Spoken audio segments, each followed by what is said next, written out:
Ki rumangsaku aku malah bingung musuh Bagong. Pancen tak gawe bingung terus karep sampean pripun? Yen ngono kuwi ora gelem bali. Mboten. Yen ngono kuwi wani karo dewa. Mboten ajeng wani, ning kudu dewa ya iso nuruti karepe Bagong. Ora men kudu karepe sampean sing dituruti. Niku kudune ora adil. Sampean iku piais nang dhuwur, lenggah nang dhuwur. Sampean ya iso kudu nuruti kawula cilik kaya kula tak nuruti karepan sampean. Niku jenenge imbang. Ora sampean tok sing dituruti ning sampean ra nuruti karepe kawula cilik niku mboten apik niku ora iso manunggal. Lah pinter tenan kowe. Ayo apa kowe? Plembungke sisan kowe. Dewa arep diplembungke ora kecekel dope. Goleki aja. Ngerti aku dope padake. Angger cah semono ki dope mesti cilik. Wes ngonten niku adile. Saiki ngene, kowe gelem bali apa ora? Mboten. Kula gelem bali nek Semar ya bareng bali nang Karang Kadempel. Nek ora gelem bali aku ingkang ruda paripeksa karo kowe. Nek kula diruda paripeksa carane cacing niku pidak menungso ngulet ora ngrasake lara. Ning buta males karo sing midak. Monggo cacing niku ora ndek perasaan. Nek sampeyan ajeng mula sara karo Bagong, kula menungso. Kula niku titah dimenehi perasaan. Nek nganti kula ngrasake lara, nek kula males karo sampean aja lara ati. Metu njaba. Piye? Metu njaba. Piye kowe? Dewa kok ora tanggung jawab. Mulane aman-aman bae wong tok-toke njaba.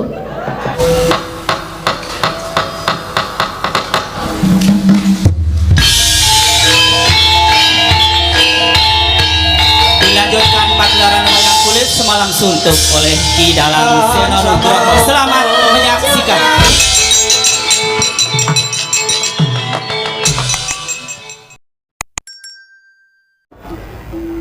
Persasa tepung gelang kekalangan aku goleki karo kowe tinemune ketemu neng papan kene kok mapan neng tengahe ngalas. Monggo iki rak ning lengkeng Gunung Mahameru iki alas Bombong Wirayang, alas sing gawat kliwat. Wingit kepati satu mara satu mati jalma mara keplayu. Kowe lunga saka Karang Kedempel ninggal karo tanggung jawab. Wigatine apa kok kowe mapan ning tengahing alas kene? Kakangmu aku karo kakangmu Petruk nyusul karo kowe. Sing wigati men kepengin ngerti apa sebabe kok kowe mapan ning tengahing alas. Gong. Wis sawetara retu bapak kuwi lunga. Monggo Bapak Semar ninggal Karang Kadempel ora dingerteni menyang endi lenggahe bapak. Saiki bapak kuwi isih urip apa wis ora ana, kuwi anak-anak do ora ngerti. Kowe aja gawe butek kahanan sing bening lho. Kok malah kowe ninggal Karang Kadempel ki niatmu piye?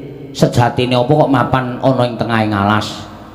Terus kowe nang kene kok nyebar kembang-kembang pirang-pirang neng ngarepmu dupa menyan ratus kumendeng kowe iki nglakoni tapa?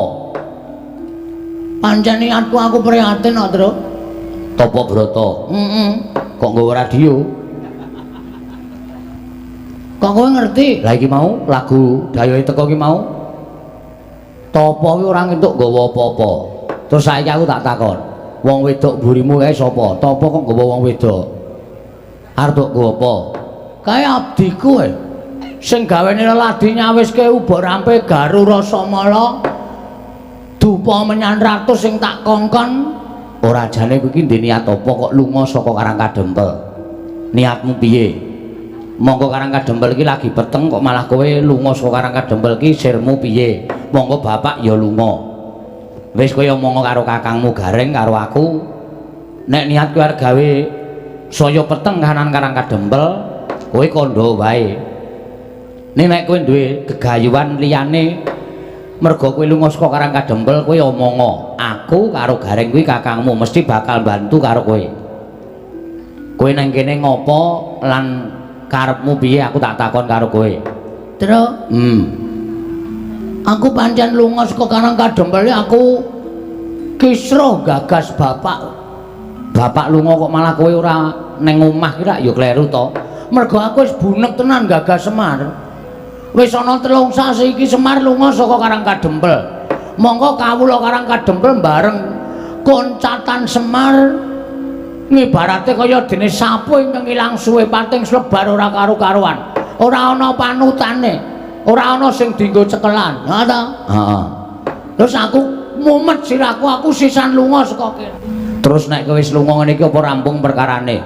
Aku nyuwun marang ngersaning Gusti, aku nyuwun marang ngersane sing gawe urip nglakoni tapa iki selama saksuwene bapak ki lunga saka Karangkadempel, aku ki pengen nyuli karo bapak pengen tetep Karangkadempel ki dadi papan sing ayem tentrem rukun ora ana apa-apa manunggal tetunggalan. Heeh. Mula aku njaluk kekuwataning dewa supaya aku iso mbangun desa Karangkadempel lan munggahe nata negara ing Ngamarta. Tanggep kowe iki nuwun sewu. Gegayamu ki keduren kok. Gegayamu iki keduren wong ing atase sak kowe kok arep nanata Karangkadempel luwih nata negara Ngamarta. Harepa tok lakoni tapa brata, kekuatanmu ki ra padha karo Bapak Semar. Kose aja ngono. Sing ngerti sisteme pembangunane Bapak Semar ki mung aku. Aku ki mbiyen nyateti bapakne mbangun Karangkadempel. Mula sing wajib neruske iki ya aku. Kaya kowe iki pancen wonge pancen ya pinter-pinter ning nuwun sewu, SDM-mu rendah.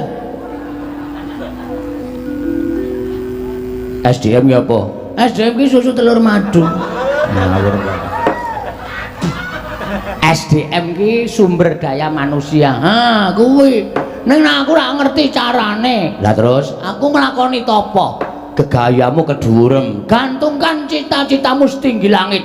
Jika kamu jatuh akan jatuh ke dalam bintang-bintang. Sapa kuwi sing ngendika? Ora ngerti kowe SDM-mu rendah. Iya ya. Mula wong ki aja sok ngembe karo wong. Giri lusi jalma tan kena kinira. Cacing kae kala mangsane iso tekan pucuk gunung. Apa meneh Bagong ki diwenehi pikiran. Mula aku duwe gegayuhan. Terus gegayamu, ya kowe mau bangun Karangkadempel. Nek upama ora kelakon, sing ngomong ora kelakon sapa? Wong ki nek ndek gegayuhan ki aja mung ditekake ana ing karep tok. Ning tekakno ing tekad, mergo tekad ki pok ing karep. Wong ki nek wis ngopo-ngopo nek wis gelem nekat, kuwi apa-apa kadang kala sok kelakon. Mula aja gagas karo awakmu kuwi, kowe iki mung batur, kowe iki mung gedibal, aku ki mung kere, aku ki mung abdi. Ning kala mangsa abdi kaya awake dhewe iki ya iso mbangun desa nata negara. Ngono ya, Kang. Nek ora saka arus bawah, piye carane supaya pembangunan kuwi supaya apik nek ora kowe karo aku ki niat bangun desa terus. Pancen niatmu ki apik, Gong. Ning nuwun sewu, iki Karangkadempel ki ana masalah. Masalahe bapak lunga saka Karangkadempel. Monggo ora ana baban sing ngondo ingkang sumendhe, banon sing tinumpuk. Ora ana kawula Karangkadempel sing dipamiti karo bapak. Heeh. Lah kok kowe malah lunga. Kowe rak saya padha karo kowe ngringkihke karo kahanan Karangkadempel to. Aku ora wis ngomong to, Reng. Lungaku ki ora nuruti karo pribadiku dhewe ya ora. Aku ki ora seneng-seneng. Aku ki ora ropian-ropian. Ning aku ki niat mrehatenke kahanan Karangkadempel. Terus irmu piye? Sing tok gayuh apa? Pokoke aku arep nyuwun idi palilaing para Jawata, nggonku bakal mbangun desa nata negara. Oh, ngono. Lah mbok munggah ana ing kayangan. Nek ngerti dalane wingi-wingi aku munggah. Nang aku ki ora ngerti dalane iki liwat endi. Jare dumenek Ondorante. Heeh, nek munggah kayangan ki munggah Ondorante mengko tekan repat kepanasan. Terus nang kono ana gepura gedhe ditunggu karo Cingkarabala Balapata. Lah ning kono kuwi kowe iki diteter entuk sowan ngersaning Sang Hyang Giripati apa ora? Nek ora entuk reget awakmu ora suci, kowe disingkirke karo Cingkarabala Balapata. Ning nek resik lahir batinmu kowe iso sowan ngersaning Sang Manikmaya ya diwaning para dewa. Nah kuwi sing sulit. Mula aku kangelan nek kudu menek Ondorante. Heeh. Nang repat kepanasan terus ketemu karo Cingciripit, Cingkarabala Balapata. Cingkarabala Balapata kuwi nek aku ora resik, ora suci, diuncalake tiba meneh ning jagat. Ha iya, bola-bali ngono kuwi rak kesuwen. Mulane aku pancen arep gawe geger kayangan Suralaya. Seranane aku nglakoni tapa? Wah. Ngono ya. Jarane wong tua supaya kahanan kayangan geger iki kudu nyate iwak gagak. Terus sing geger udu kayangan ngendi? Demit-demit. Bubar ora karo-karuan, Tru. Wong kowe iki ora ngerti carane tapa, dadak nglakoni tapa. Ngene wae Le. Nek miturut aku saiki mulih. Ya tak derekke mulih. Terus ayo nata bareng-bareng desa, nata negara bareng karo aku bareng karo Petruk.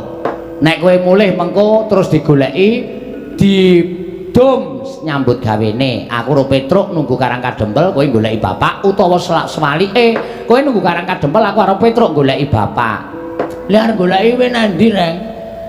Semar kaya apa gedene semono kan nek muni minggat lunga karo wong tuwa kok. Nek muni lunga le ndelik primpene ra jamak-jamak. Angel Semar kaya golek-golekane. Ngono ya. Ambles kok bapak baline piye? Ngene wae, bapak bali ya syukur, ora warisane didum wong telu. Kok iso ngono lho pikiranmu? Lho, kudu ngono, Tru. Wong ki alure nendi? Parane nendi? Semar ki wis tuwa. Heeh. Monggo lunga ora omong-omong. Ya nek ora ana apa-apa, nek kesel Jombaya ning dalan. Lho, nek ana apa-apa ning dalan, Semar cilik roro gedhe tekaning pati. Nek nganti ora tinggal wasiat apa-apa, kowe karo aku kok do gelut rebutan warisan. Mula sing adil wae, aku gelem mulih ning ya ngono kuwi, Gah. Kowe jenengane ngame-ame patine wong tuwa. Ngono kuwi dosa, Go. Ora apik, tapamu ora ketrima. Nek ora gelem ya wis, kowe mulya ngono, ora usah melu-melu karo aku. Lah terus kowe iki arep ngopo? Wis ta. Engko ora tekan esuk. Tekan esuk piye tegese? Iki aku ya rung dong arep teruse kepiye iki ya ora ngerti. Lah sebabe, wah jan iki nek do njaluk lakon do awur-awuran iki. Do awur-awuran tenan ya. Heeh, aku marahi terus pun pening kepalaku, santai wae. Sing baku pokoke kowe karo aku rasah wedi. Nek kowe arep niat nggawa aku bali aku ora marep mulih. Nek kowe tetep melu nang kene, ayo bebarengan nyuwun marang panguwasaning dewa. Dewa ben menehi kanugrahan tumrap awake dhewe iso nata negara, nata desa Karang Kadempel. Engko nek dewa nesu, aku sing tandingi. Gong, ora clemongan. Dewa ki ngerti lho.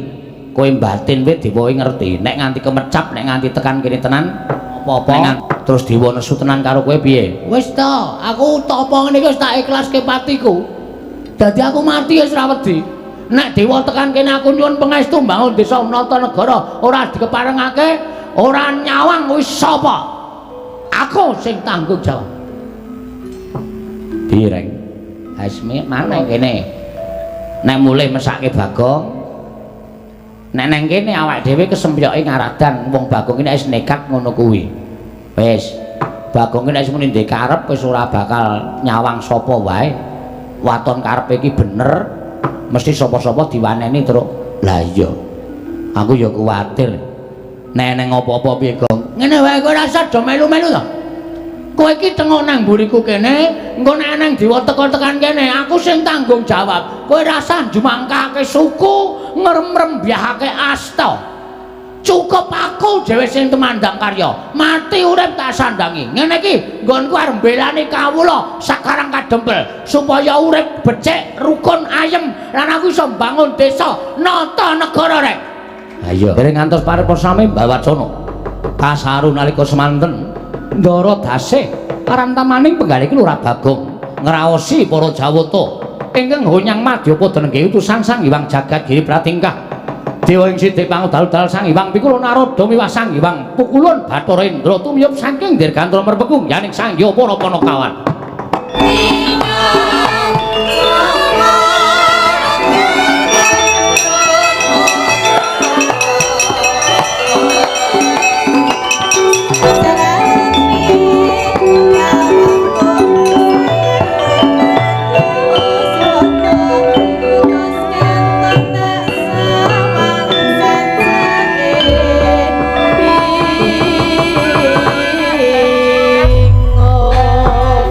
Iki kok malah salah alamat.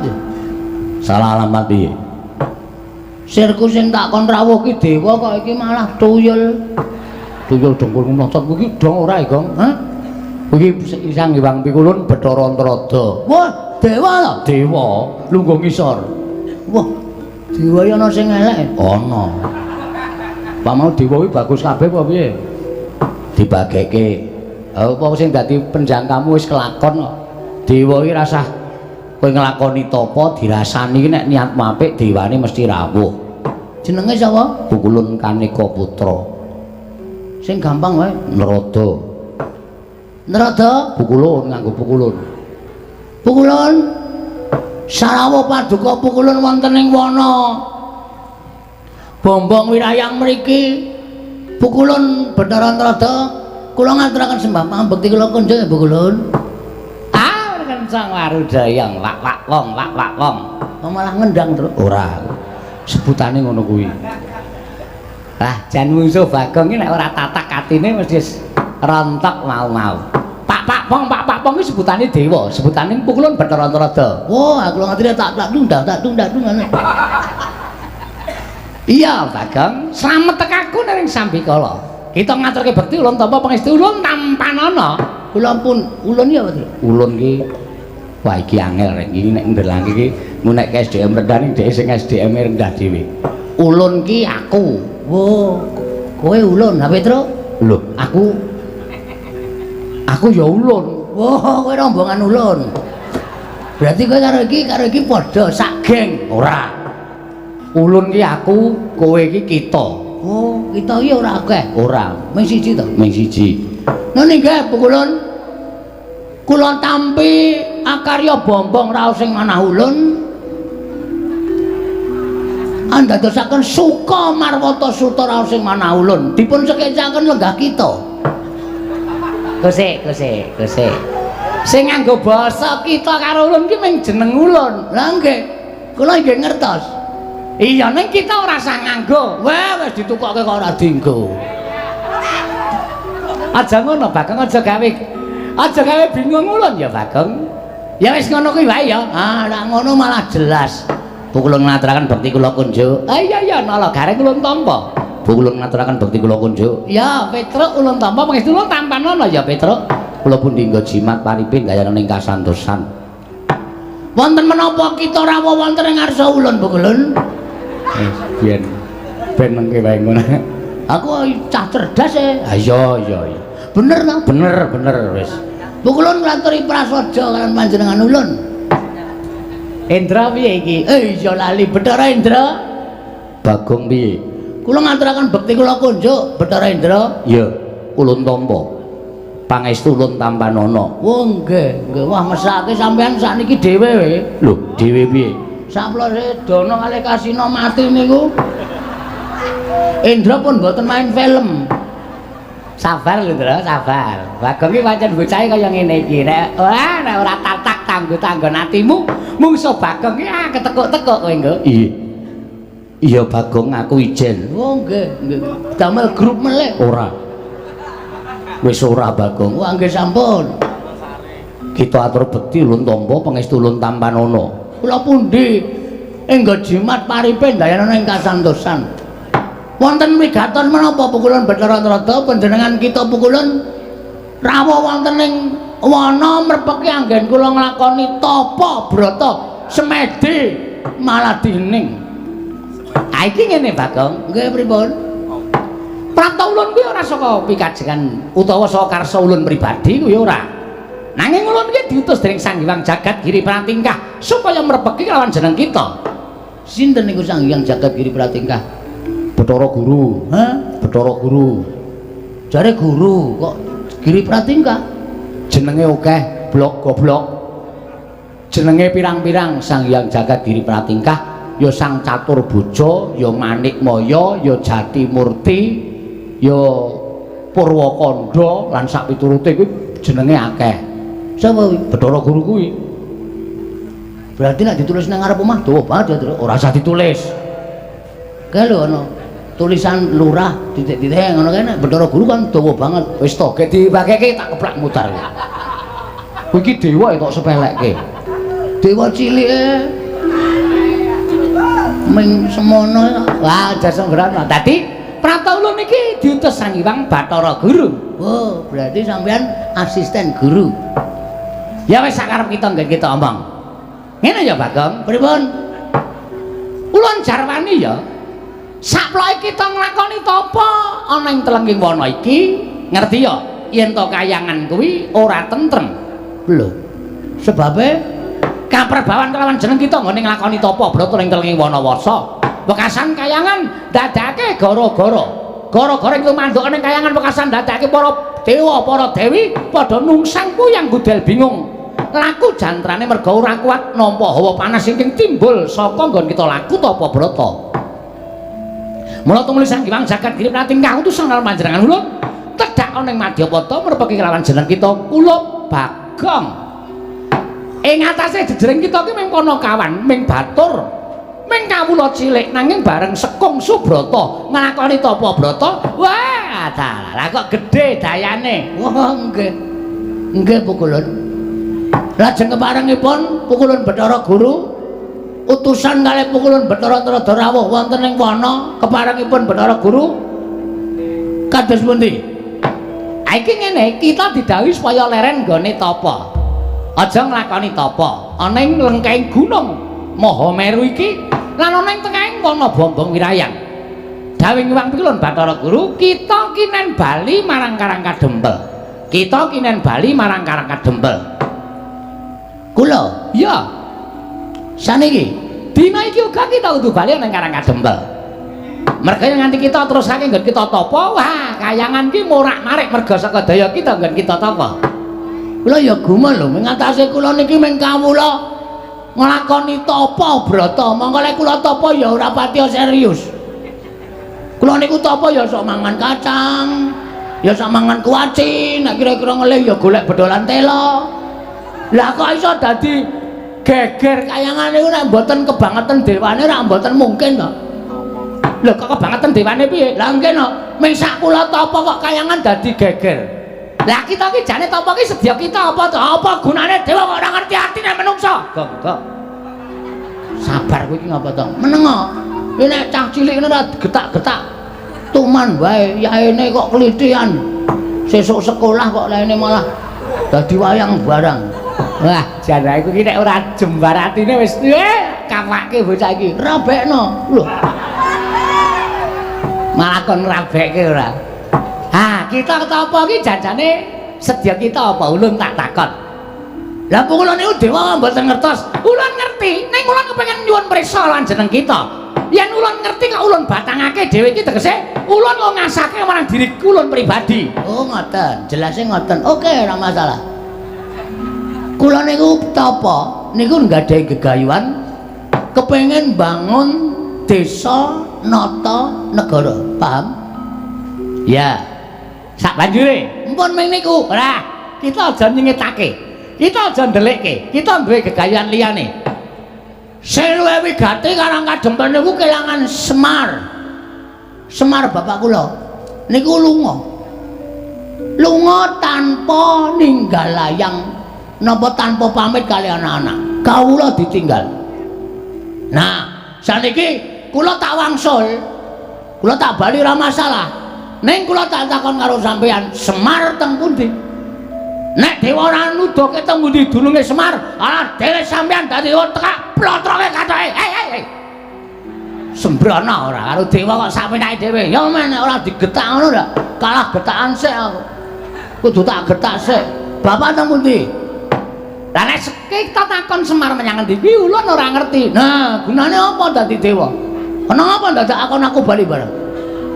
Ora ana gunane wis sampean dadi dewa ngakon Bagong bali saka wana Bombong Wirayang. Nek sampean tak takoni Semar ning endi kok sampean ora ngerti. Lah ulun ki ora ngerti tenan. Ha gunane apa dadi dewa? Wah, waduh modar iki. Indra piye? Indra aja ditakoni lagi arep syuting. Ya, Indra. Ini. Dan Bagong ki nek karo rumangsaku ki lho Bagong karo sapa ora kuwalat lho. Bagong ki waton ledan ngono ki dadi apa-apa ki tawar. Apa kok mung dewa daratane tak uyuhe ora apa-apa kok. Mung dewa. Santen aku. Pun mang takon. Kok mang takon, mang wangsuli. Bapak nanti. Wah, trondolo tenan iki. Lah iki ana dewa kok kerepotan. Ora repot ning takon sanyatane. Nek sampean iso ngandhake Bapak, Bagong, Bapak nang kene. Sampean mang terus nyerlok kula. Lho. Dewa kok Sherlock modern kok dewa ora ndek HP nggo ngopo? Oh iya. Kula paranane bapak ulus bapak ayo kondur. Ayo nata desa mbangun negara. Karo aku Pak ning aja lunga, bapak kagol perkara apa? Mengko nek bapak gelem kondur kula ya tak bali. Nek kula bali bapak ora ana ning teng atine sedih. Ngopo, Gong? Mangan kewane. Ora apa-apa dilek wae. Ora apa-apa dilek. Antes yang lho aku bareng kok dinesoni ora. Ngoten, kula tak wangsul, tak bareng karo bapak. Nek dewa ora nduduhke bapak, mbok sampean gruduk wana bombong wirayang. Sak dewane kon teko kabeh nang kene. Bagong ora bakal mingset sejangka. Lho, nek ngono tegese kowe wani karo dewa. Lho, wis bengok-bengok ket mau kok dikira ora wani iki piye to iki? Iki genah wis wani kaya ngene iki. Wah.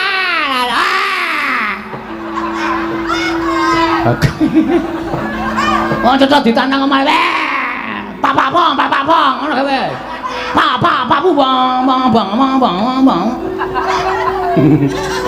Awake gumun. Kaya dadi ora kuwalat ngono lho. Wah, cilaka tenan nek carane kaya ngene iki, ha, Jan. Ha iki terus aku lagi golek bapakmu nendi? Ha, bapak diatur kondur sik teng Karang Kadempel. Nek bapak mboten kondur teng Karang Kadempel, yakin kula ora bakal bali. Lah nek kita ora gelem bali, ula ning ngruda paripeksa. Weh, kena pasal kowe. Loh. Pemerkosaan itu dilarang oleh negara. Ngruda paripeksa kuwi padha karo pemerkosaan. Bagong rasa tok perkosa. Aku pasrah. Ah. Padha wae ora kok malah aku pasrah ora. Ngono. Ngruda paripeksa karo Bagong nuwun sewu. Rawe rantas malang tak putung.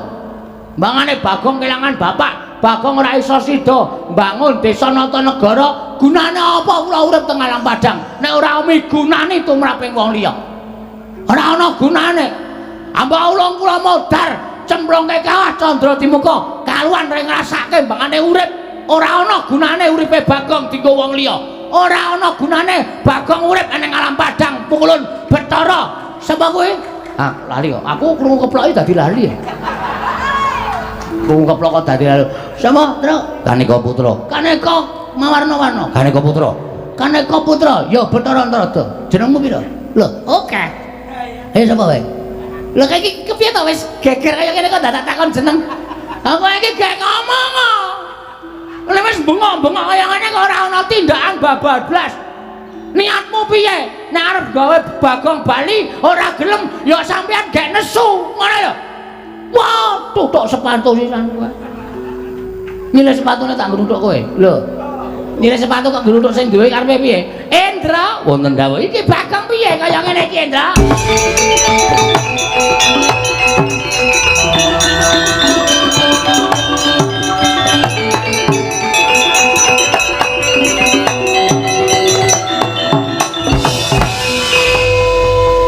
Menungso ora tatanan panus maning jajaran sukertane baune iblis lanat. Bagong. Nun.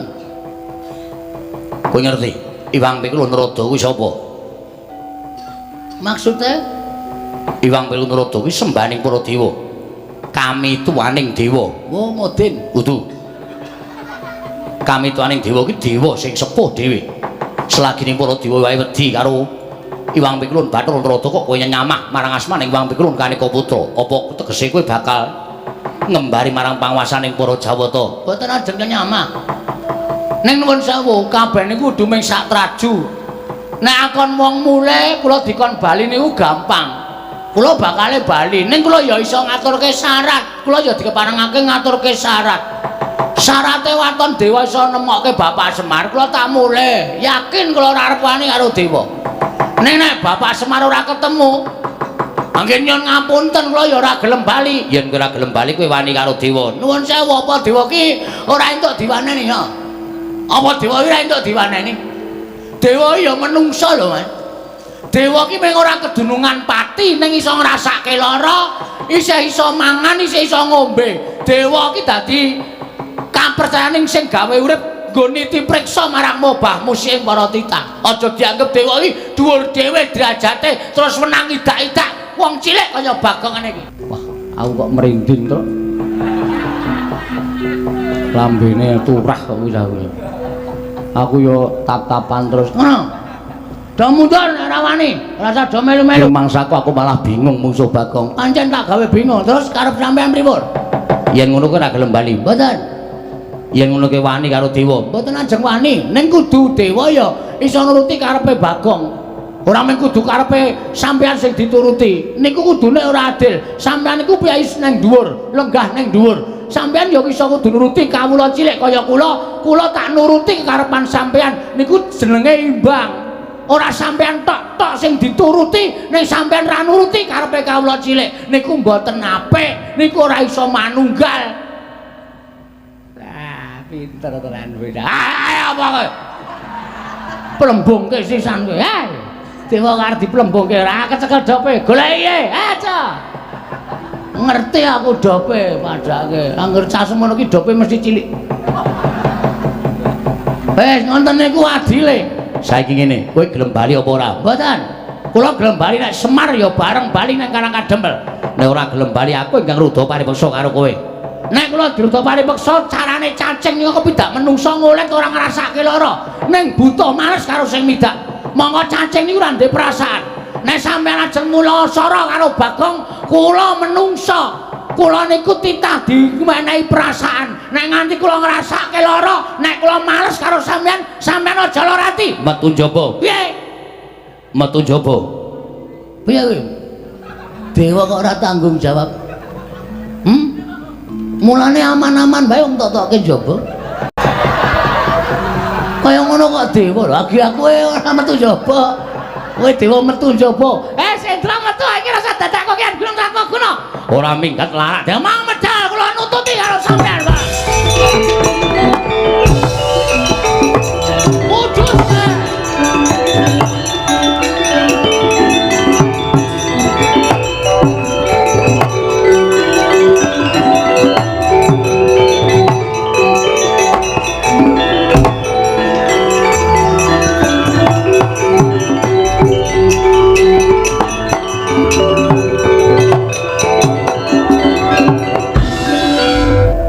Kowe nantang dewa ngono kuwi apik apa piye? Kowe iki ameng-ameng nyawa uripmu, Gong. Kowe padha karo anguk-anguk kawah Candra Dimuka lho. Kowe kok nantang karo Bathara Indra. Bathara Indra ki sapa? Ambo. Kok takon aku? Aku ora tau nurutke silsilah Bathara Indra kok. Nggo ngapa? Bathara Indra ki putrane Bathara Guru sing nomor 4. Ngono. Nek kowe karo Bathara Indra, nek nganti Bathara Indra ki ngajak kanca-kancane ruwang-ruwange dewa ngeroyok karo kowe piye? Mongko ana dewaning geni, ana dewaning banyu, ana dewaning angin, ana dewa sing tukang jabut nyawa. Aku ora wedi. Wis ta? Lah kok do ngruyuk karo aku ora masalah, Tru. Tenan kowe ora usah kuwatir karo aku, santai wae. Santai. Tak pedhone nek kowe ora gelem ngewangi tak pedhone dhewe. Wis ta? Kowe siap-siap wae gareng bedah bumi. Lho. Petro ngabari tangga separo. Kon ngopo? Omong nek aku mati ngono wae. Aku iki wani kok ming pamit mati iki njur kekuatanmu nendi? Nek ya kuwi. Nun sewu ora ana ala tumama ning becik. Wis to, yakin. Kuwi kaya ngono kuwi digondheli wae. Ngono. Wong tumindak ala ora bakal tumama ning becik. Wis to. Dadi aku tumindak kaya ngene iki aku mbelani karo bapak, aku mbelani karo kawula Karang Kadempel, mbelani karo kawula negara Ngamarta kepengin tak tata lan kepengin tak bangun. Mula tak anggap niatku ki apik. Nek dewa mudhun ngagro-agro kekarepane Bagong ki padha karo dewane sing arep isra karo aku. Lah saiki mung kari gumantung lehmu nintingi sing bener sapa, sing luput sapa. Kowe saiki wong tuwa iso milahke. Nek sing tok arani bener aku ora usah kuwatir, bener ki ora bakal kalah. Ya sakarepmu ning aku ora ngewangi. Aku ora butuh tok ewangi kok. Kowe iki ora ndek kekuatan kok. Wis tanganmu ceko. sikilmu becik, matamu kira, matamu kuwi. Nek kakane kok matane kira ora. Ora, kowe iki ngewangi lho ora ana apa jenenge apa undakane apa-apa. Lah nek Petro kuwi ngewangi karo ora iki aku rumangsa ana kekurangane. Kowe ngewangi ra, Tru? Aku wedi karo dewa kok. Hah? Kowe aku wedi karo dewa. Alah dene le gagah wani ngeplaki sirahe bojone. Nek karo wong padha-padha lanang kok ora wani. Kok ngono kok. Walah. Ana tuku daster kono. Gek rok-rokan wae ngono. Karo dewa kok ora wani. Kowe wani apa, Gong? Sing tak wedeni apane? Terus iki piye? Tak wethuke, ora usah kuwatir. Kowe do ngaso ngono. Iya. Ngaso ya? Iya. Engko nek kowe mati, aku gotong nggo bali. Oh iya. Ngono wae pakaryanmu. Nek aku menang kowe melu gleleng. Oh iya. Penak ta? Heeh. Ora rekoso terus kepenak lekmu tumandang. Iya. Kono gareng mulih kono. Nek kowe mati, wis ora usah mikir aku mati. Wis to, ora nek mati. Aku nek mati yakin wis to, wis ora usah kuwatir. Ora tekan 40 lekmu nylameti. Mergane hitung dinane kowe wis nusul aku, Ren. Dengkulmu mlacak. Ngedeg-degi senengane. Wah, tratap aku ora. Ya sing ati-ati ya, Gong. Wis ora usah kuwatir, pethoke dewa-dewane terus. Ya.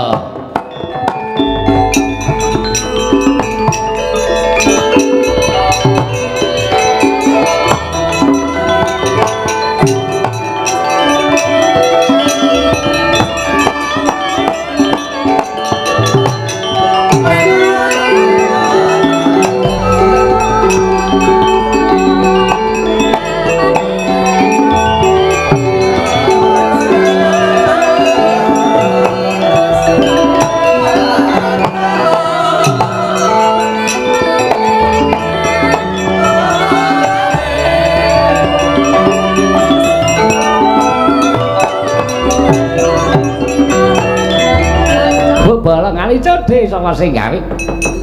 Ya najan ora kabeh para durandara ingkang ndereke kalawan tindak ulun. Nanging kiraku iki wis cukup yen to kudu nundung kelawan Bagong nggone tapa ana ing lengkeng Mahameru. Ana ing wana Bombong Wirayak. Nuning nggih pukulun. Brahma wonten timbalan ingkang dawuh, Yama Dipati. Nggih, wonten dawuh pukulun. Dina iki kita aja dikangelan ya nggih. Tundungan Bagong dipen bali saka Mahameru saka telenging wana Bombong Wirayak. Sabab kasutapaning Bagong najan Bagong iki derajate wong aceplik loro saudon telu saurupan. Bagong iki mung batur mung pana kawan. Nanging daya kekuatane bisa sundul ana ing Kayiwangan Akaryagara garaning Kayiwangan. Lho nggih mekaten pukul. Malah samangke ketingalipun Bagong berguguk utawa watun piyambakipun boten purun wangsul dhateng Karang Kadempel. Mula kita ingin kudu bisa mbudidaya balekake Bagong. Merga yen nangani terus-terus Bagong nglakoni tapa ah sing ora tentrem Kayangan. Nggih, mekaten. Iwang Pikulun Jatimurti paring dawuh kelawan panjenengan ulun supaya ngreka daya piye Bagong supaya bali marang Karang Kadempel. Mekaten Pikulun.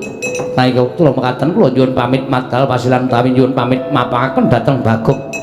Menawi kula jum saronare saged wangsul menika langlah angkum prayogi nanging mlayu boten sepurun wangsul. Lelanono kula badhe sekedhik paring pengajaran dhateng ponakan Bagong. Ya, ning surti ngati-ati lho Indra ya, aja grusah-grusuh.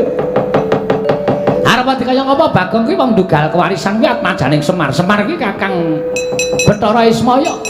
Mula yen to nganti Bagong kedunungan daya kekuatan kita aja kaget merga wong kae pancen winamong dening dewani. Lho iki ngestaken dal. Nyun pamit. Sing ati-ati aja kaya bocah cilik Bathara Brahma Yama Dipati awat-awatana Indra kira-kira keseser musuh Bagong. Wangono ya nggih. Lho iki ngestaken dawuh. Iki ngestaken dawuh nyun pamit wo. Sing ati-ati aja kaya bocah cilik.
ati lho, Gong. Aku kok ketir-ketir atiku. Niatku ora mbelani karo kowe ning aku mungkur karo Petruk mau kok rasaku kok ora mentolo. Mula rasa wedi le. Nek pancen kowe engko wani karo Dewa, nek pancen kowe engko kena apa-apa tak bilani. Kowe lara aku lara, kowe mati aku mati. Kowe lara aku lara, kowe mati aku mati, Gong wis rasa kuwatir. Iki tenanan momeng kandhek ana ing lambe. Tenan Gong lahir batin. Nek pancen tenan maturake panuwun ingkang tanpa pepindhan terus. Ning mungsuh awake dhewe iki ora bae-bae, iki wong abot kabeh. Mungsuh awake dhewe iki dewa-dewa. Heeh. Ha terus piye? Ora usah melu-melu, iki perkaraku. Iya. Ning nek kira-kira kowe engko weruh, aku cilik diajar karo dewa, gedhe aku arep dipateni, kowe maju ngewangon aku. Siap, rasa kuwatir kok. Siap, aku ya siap rasa kuwatir. Ning gelis ora ngenteni aku mati lah. Aku kira-kira arep dipateni kowe langsung maju. Siap, ora usah kuwatir. Tak pethoke sik, jake rembukan apik-apik. Nek ora iso jak rembukan apik-apik, tak ajare para dewa. Nek aku kalah kowe ngewangi. Ora usah kuwatir, Go. Aduh, tak ceraki cerak tak doi. Piye maksudnya ku? Maksudnya piye ku? Aku adoh tak ceraki. Nek cerak tak doi. Terus larang mbelani kapan? Hah? Nek mbelani ra sanggo kata-kata sing bingungke. Kuwi kata-kata sing ora ketemu ngakal kaya ngono kuwi. Cerak tak doi, adoh tak ceraki. Kalimat kaya ngono kuwi dihilangkan. Bagong tak ewangi ngono wae. Ora do paham artine kaya ngono kuwi. Oh iya, iya. Sadar ora? Iya, iya, iya. Gareng nggawa gaman kowe awakmu cilik. Tangane cekor sikile becik. Nek kira-kira aku kena apa-apa, maju. Wis rasa kuwatir. Kowe karo aku iki pinter aku nek gelut timbangane kowe. Mula nek aku gelem wae karo kowe, ora usah kuwatir, Go. Sapa wae sing maju arep miloro karo kowe, aku sing nandangi. Siap. Wong telu manunggal dadi siji ya, Truk. Heeh, pokoke.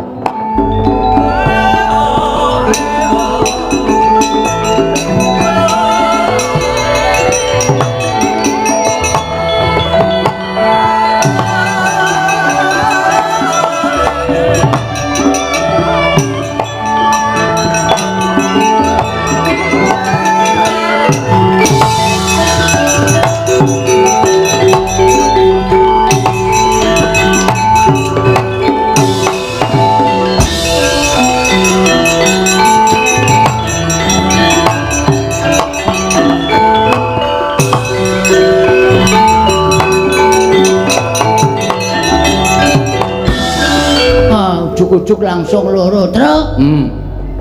Mungsuhe loro ya, Truk rene, Truk. Ya. Ora usah kuwatir, pokoke nek kono telu, adhiya telu, kono loro adhiya loro. Ah, ngono. Kowe sing mburi ya. Kowe, aku sing arep rada cilik. Oh. Mungsuh kok milih-milih ora. Bathara Indra. Ya, Bagong. Ndas pundi Mulun? Aku tetep nampa pengendikaning Wang Pikulun Bathara Antarada kinen nyingkirke karo kowe.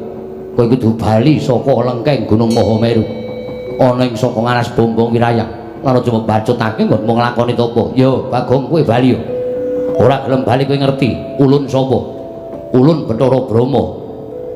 Wo, Bathara Brahma. Heeh. Dewane ngapa? Dewaning geni. Wo, ngambil reke. Lho. Kok dewa geni kok nyilih rek ora? Mesti apa-apa iso kobong kae mestine. Kowe bali yo. Aja ngeyel karo Bathara Brahma aja kakon dosa. Kowe bakal tak untapake tak cemlongake ning kawah Candra Dimuka. Sesuk mboten ajeng purun wangsul, saniki mboten ajeng purun wangsul. Paribasanipun adan dewa kayangan ngebuyuki lengkeng Gunung Mahameru wonten ing wana Bombong Wirayang kula mboten ajeng wangsul. Yen ngono kowe wani karo dewa. Bagong niku mboten wedi karo sapa-sapa. Bagong niku ora tau wedi karo sapa-sapa. Waton landesane kula bener. Kula ora ganggu kayangan kok kula nglakoni tapa. Tur dewa takon goleki bapak kok ora sago. Gunane apa dewa? Niti priksa karo mbahmu sing para titah. Kudune dewa ngerti. Wong dewa iki iso nyawang jagat saisine kok. Nek kula wangsul sampean kudu nuduhke, "Lho Bagong, bapakmu nang kene iki lagi ngene karo iki." Duwe gawe kaya ngene, mengke tak jujuke Semar. Ming perkara kono mung kaya ngono angel lho. Kok kaya didelik-delikke? Ulun ora ngerti ning endi bapakmu. Kok ngono kok dewa kok ora awas paningale. yen ngono kita wangkal. Wis ket mau arep wangkal aku. Wani karo Bathara Indra. Sing tak wedeni apamu? Siap lho, Tru? Ya. Iso nglangkahi kuwandane Bathara Indra. Kowe kelakon topo ning wana bombong wirayang. Iso nglangkahi batange Petruk. Lho. Kok aku sing dijokke piye? Ya batangku barang urung rampung kok. Oh iya iya. Kowe kena ngundung aku saka alas bombo wirayang. Mati dene aku pangga rayoni. Terus ya.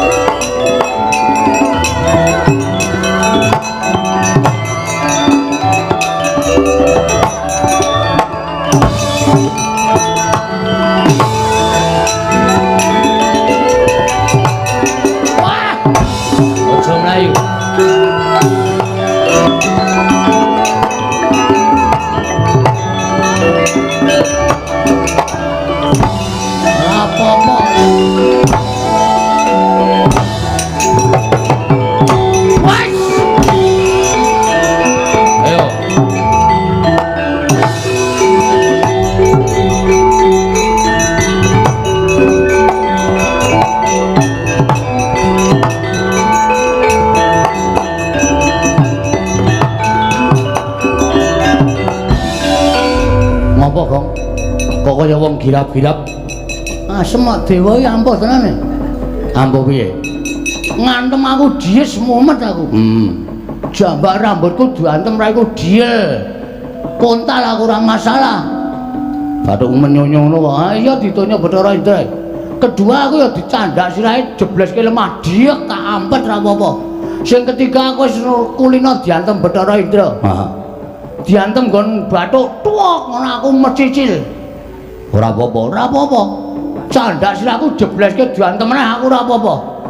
Ana kesempatan, Tru. Tak candak tangane setak dunke sit. Lek kok ngantem wis kaya tenagaku atoke kabeh. Bathara Indra gletak jengkulmu atas. Lah piye? Ora kena. Lho. Ora kena. Kayane kena, ning ora kena. Kuwi jenenge aji lembu sekilan. Ketoke kena ning kurang sekilan.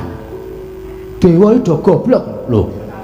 Aku duwe aji lembu sekilan wae tak guang kok, Tru. Mergane, wah, kowe nek duwe mesti getun kowe. Kayane kena ning kurang sekilan. Getun aku. Tak buang kok ya isih do dienggo. Lho, gunane ngono kuwi saiki deloken. Kowe ngantem ora kena to? Wah iki mati tenan awake dhewe terus. Ah iya, dewa wis tak omongi ampuh kok kowe ngeyel. Ning mesti ana kelemane, ana pengapesane. Aku yakin sak ampuh-ampuhe wong mesti ana pengapesane. Sak apes-apese wong ning kadang kala mesti duwe kekuatan sing ngedapi-dapi. Terus, mbok kowe omong. Nek wis tau domongi bapak aku dikandani. Kekuatan kelemane dewa iki endi? Nek jarene bapak biyen jaman suwe banget aku tau dikandani. Nek kowe mungsuh wong utawa sing derajate dhuwur, kuwi aja ngungkuli karo derajate wong mau. Tegese kowe nggonono lekmu dadi kawula. Kowe mungsuh dewa-dewa kuwi papane ning kayangan nggon. Go. Nek nganti kowe ngantem dewa kok nggon dodo apa nggon rai, ora kena. Mergo pancen wis mesti derajatmu ki sak ngisore dewa. Terus jarine bapak nek mungsuh wong sing didaya kaya ngono kuwi ling ngantem dodo medun. Kene ngene. Meteng mesti kena. Kene mesti kena. Entuk wong kuwi ngisor dodo kok. Wah, mati we. Wis ngantem sak tutuk-tutukmu acan, dadak slentrek ora mules, aja tundang bangkong lekare.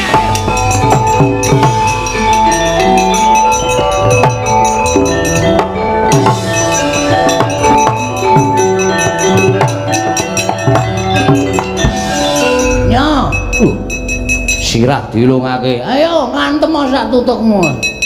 Ayo wis. Persiapan mlebu ICU engko. Lho kok malah sumbar wae yo ngantem. Mati dari aku nyotibakno pecah siramu. Ayo guys aja omong wae. Ayo mburi. Mati. milih gantine dodok apa ya lho ora apa-apa ora apa-apa ki padake aku ya anak dewa kowe mau ngantem aku ora kena saiki nek nganti ora kena aja diundang Bagong apa kira-kira iso ngantem dewa kon ngantem tenan iso kira-kira ngantem dewa kon ngantem tenan anteman iki merek gane pati bodoh mati apa kowe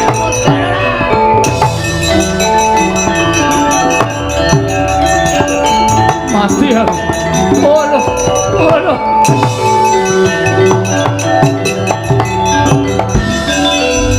Bagong sukses jos wis pantem nganti suarane mapuk langsung wetenge dicekel mules kae oh to santem nggon apa nggon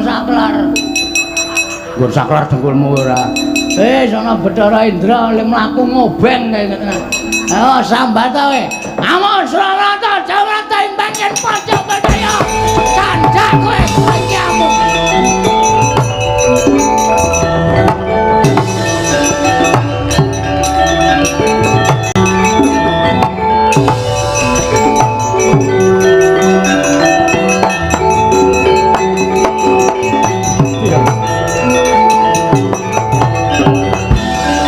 Kakang Bathara Indra mundur brangkang waduh mati aku Bagong kok ngerti keringkiane dewa lho Kakang Bathara Indra dikapake wah edan ya edan nginceng sak penake dhewe le ngantem dipol-polke wong nang weteng semengkring rasane aduh wis kono maju aku tak ora maju boleh mlaku kenapa wah loro banget kena kain kuwi loro banget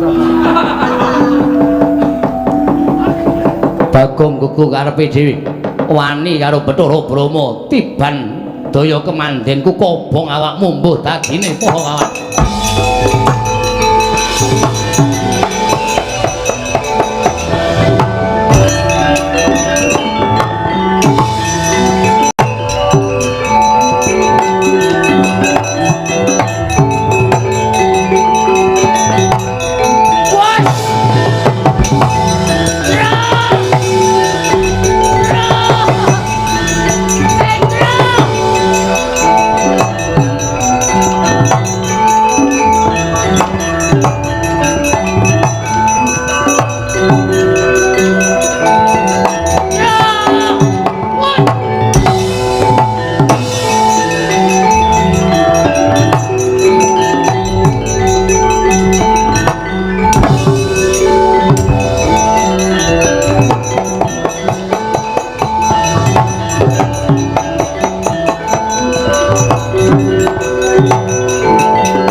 kowe kira iso renang to kok ora iso wah kowe ora tata wong iki kandhane ya Bathara Brahma iki dewaning geni genine nyemplung kali kowe tak uncalke kali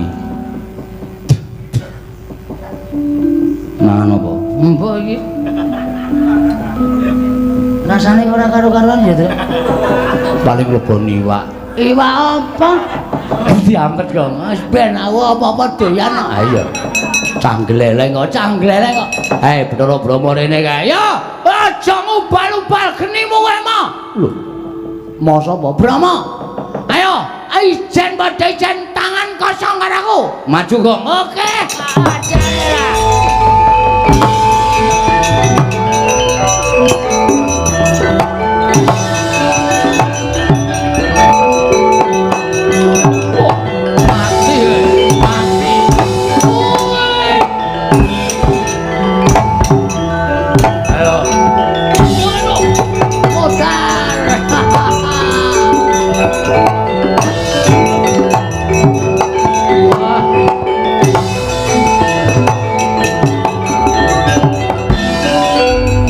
Bathara Brahma mundur ora dal Bagong pancen ora kena dijum sarana aris wani gawe begering para dewa konangan Yama Dipati jabut nyawamu mbuh dadine pati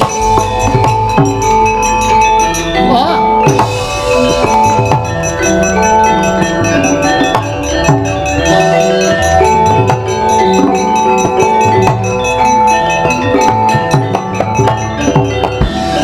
Nek siji ki apike awake dhewe mlayu kok. Ki dewa tukang jabut nyawa. Sapa jenenge? Yamadipati. Ayo sing jabuti nyawa-nyawa kuwi. Kowe maju jabut nyawamu modar. Ki nek siji ki awake kudu mlayu, nek ora mlayu mati tenan. Minggir, gong. Kowe ngono dikandani ora to? Nek kowe maju kowe engko dijabut nyawane kowe mati aku kekilangan. Aku malah kelangan kowe. Jabut aku wis tak jabuti untune. Lho. Mundur. Gong, kowe mati tenan. Kowe masuk Yamadipati Petro. Mundur. Bisa mundur ora? Presne lengmu rusak ora bisa mundur. Ora ning aku ngeman ora rasa to eman. Aku mati wis tak ikhlaske mati terus. Aku ora apa-apa tekane mati.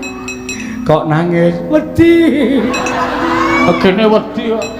Ngono aku kaya kendel-kendel ora. Mundur aku ora apa-apa wis tak ikhlaske.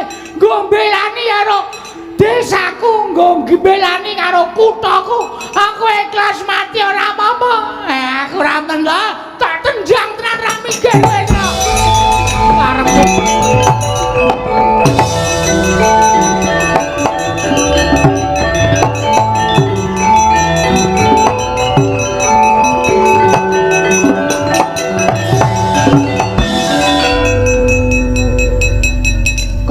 sing tukang jabut iki ha.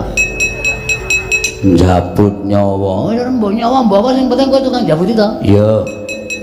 Ayo arep ngapa kowe? Kowe gelem bali apa? Ora. Ora gelem bali jabut nyawamu. Piye? Jabut nyawamu jabut. Iya jabutan. Kowe iso jabut aku, bumi langit tangkep mati tenan aku. Wis candak sirahmu, sendal nyawamu. Wis. Hei. Hop. Wah angel banget ta iki. Ayo iki nyawa peret ki kaya ngene iki. Ora bakal iso tak jabut. Wah. Ngono.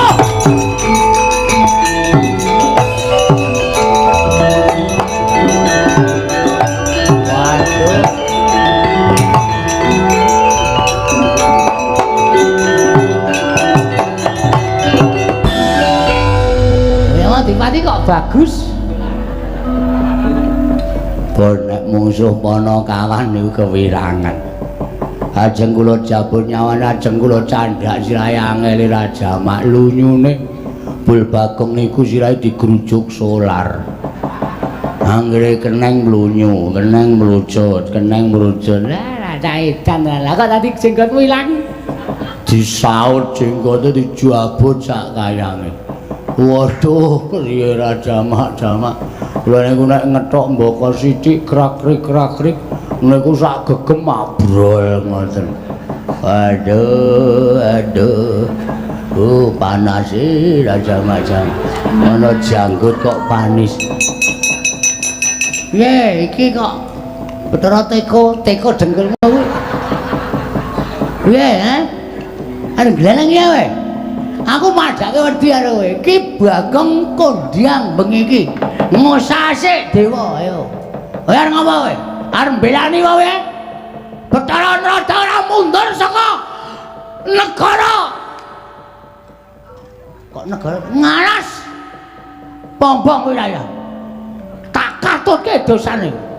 Iya wis aku tak mundur. Iya. Ora mundur sujet wetengmu metu cetule. Wes. Weteng kok metu cetule. Ayo ngomongno Bathara Guru ora wedi aku ayo.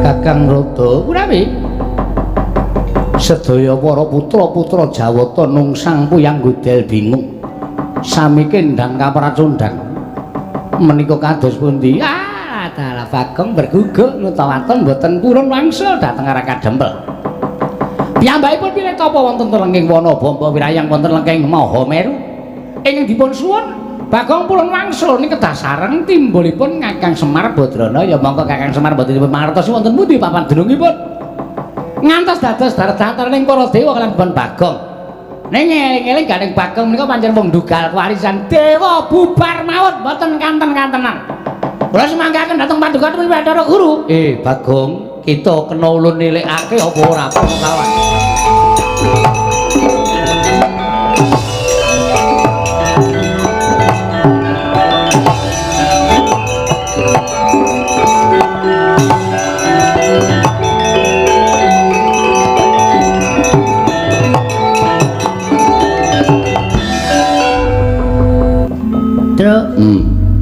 Sapa iki, Tru? Bathara Guru. Hah? Bathara Guru. Kok yaene wis menyang? Lho. Murite durung teka kok wis teka. Bathara Guru dewaning para dewa ya kluthuk. Cokok sisan. Sing tak andan-andani. Tangane kok papat ya, Tru? Ora apa-apa Bathara Guru kok. Wah. Adus suwi, keleke papat. Lengosoki suwi. Ya ben iki senengane karo Bagong. Ponokawan Bagong. Wonten dawuh ulun. Kita ngerti ulun sapa? Nggih, kula ngertos. Paduka ulun Bathara Guru. Kita kuwi ngerti ulun sapa? Sesembanipun para titah. Ulun dawuh kelawan jeneng kita lumantar Kakang Narada. Kok kita ora ngestoke? Nuwun sewu Ulun, kula dereng purun wangsul. Sebabe Bapak ical. Lho. Ilang kena ngopo? Mboten ngerti, lali deleh. Hus. Lali deleh ora bapak iki menungso. Heeh, pokoke murca saking Karang Kadempel. Kula purun wangsul. Mergo kula ya ndek gegawan kepengin bangun desa, bangun kutha. Iya. Ning kudu bareng karo Bapak Semar. Nek Bapak Semar mboten kondur, kula ya ora arep mulih. Kita ngerti, kita laku tapa ning wana Bombong Wirayang kuwi gawe geger kayiwangan. Mula tumeli ulun urusan kaliyan para dewa ngundurake kelawan jeneng kita. Kula mboten purun wangsul, kita wani karo ulun. Mboten. Lah kok kita emoh bali. Tesih kerasan teng mriki. Kita bali yo. Mboten Bu Ulun. Yen kita ora gelem bali tegese kita wani karo panjenengan ulun. Nyuwun pangapunten nek panjenengan pun dikon kaya ngoten monggo mawon. Ning kula mboten ajeng wani kaliyan dewa. Ngene wae Bagong. Pripun? Yen kita kuat nadhahi daya kekuatan ulun, kita bakal ndak keparangake topo ning Bombong Wirayang. Nah yen kita ora kuat nadhahi daya kekuatan ulun, kita bakal kendang kapracundang mbuh nyang endi tibane. Yen perlu tiba kita bakal dadi sarana tekaning pati. Pun ngoten mawon malah prayoga Gong. Ora edan kowe iki. Kuwi piye to Gong? Menenga.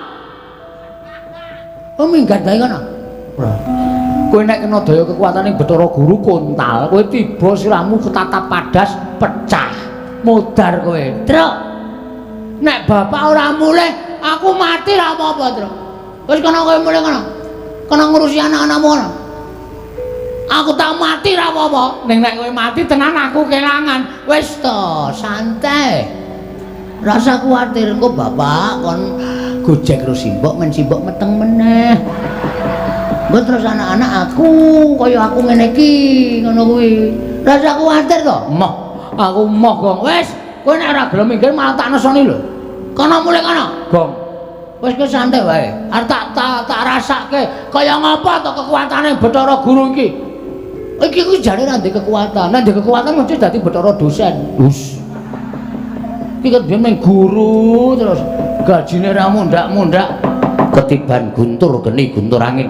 Embuh tibamu Ponokawan Bagong. Pun mang tibake nek pancen ajeng nibake guntur geni guntur angin pun monggo. Kula ikhlas mati ora apa-apa Bu Kulun. Kene margane klati kita Ponokawan.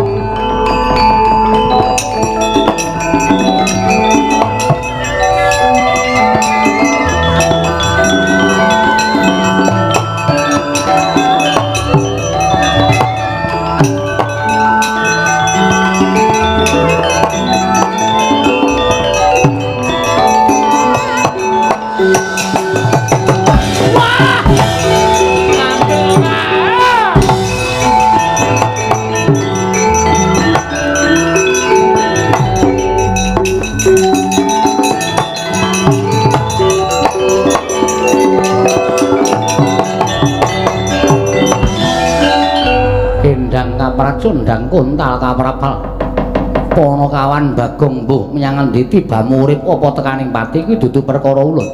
Ing wigati ulun wis bisa nyingkirake Bagong saka lengkeng gunung Mahameru ana ing alas bombong wirayak. Kakang Lodo, Bagong sampun kendang kapracundang Kakang Kanika putra kula nyuwun nyuwanaken dhateng Yayi Permoni nggih Pandya Bendari Durga kinen suwanun ngarsa ulun Kakang Kanika putra.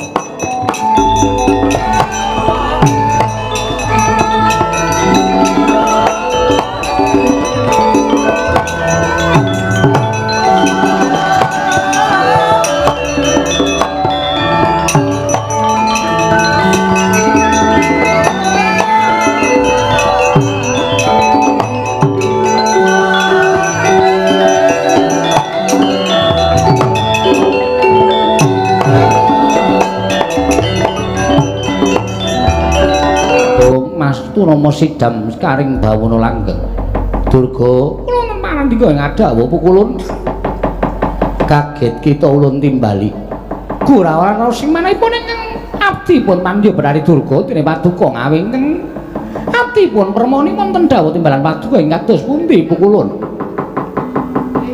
para wadyabala jim setan priprayangan berkasaan Lulu Banaspati ngleng-nglek balungan tandak wadyabala dandang mangure kita budhalake kemarang paduka mapan ana ing Karang Kadempel mumpung Kakang Semar utawa Kakang Ismaya linggar saka ing Karang Kadempel ninggal Karang Kadempel Ponokawan uga ora ana mapan ana ing Karang Kadempel kawula Karang Kadempel jarah rayan dadi panganing para baju barat Pandya Bendari Durga patobat ngaturaken panuwun ingkang nampa pepindhan pukulun dene paduka sampun waring datang para wadyabala berkasaan ora usah kakehan gunem sing tanpa gunung tumuli kita budal dina samengko nek ngestaken dayul mamit madal masilan sing ati-ati aja kaya bocah cilik Pandya Bendari Durga